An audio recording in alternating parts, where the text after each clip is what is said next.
कर्ण पिशाचिनी साधना। एक भयानक सत्य। अंधेरी रात थी। हवा में एक अजीब सी ठंडक थी, मानो कोई अदृश्य शक्ति आसपास मंडरा रही हो। एक पुराने मंदिर में दीपक की लो डरपोक सी फड़फड़ा रही थी।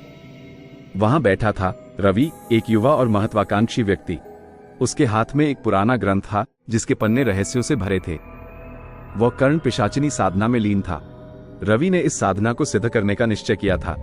वह जानता था कि यह साधना खतरनाक है, लेकिन वह सफलता की लालसा में अंधा हो चुका था। उसने सभी नियमों का पालन किया, मंत्रों का जाप किया, लेकिन कुछ भी नहीं हुआ।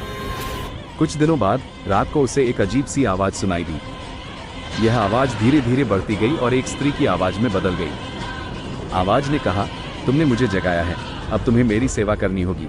रवि डर गया, लेकिन साथ ही उसे उत्सुकता भी थी। आगे के दिनों में रवि को अजीब अजीब घटनाओं का सामना करना पड़ा। रात को उसे सपने आते थे जिनमें वह एक अंधेरे कमरे में बंद होता था और एक स्त्री उसे घूरती रहती थी।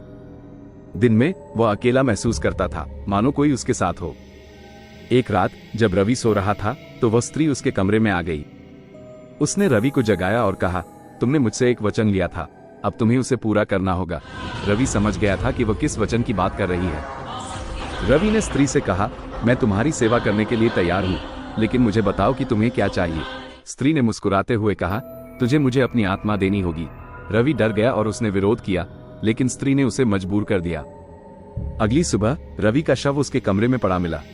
उसका चेहरा पीला पड़ गया था और उसकी आंखें खौफ से फैली हुई थी। पुलिस ने मौके पर पहुंचकर जांच शुरू की, लेकिन उन्हें कुछ भी समझ नहीं आया। ये कहानी हमें बताती है कि तांत्रिक साधनाएं कितनी खतरनाक हो सकती हैं।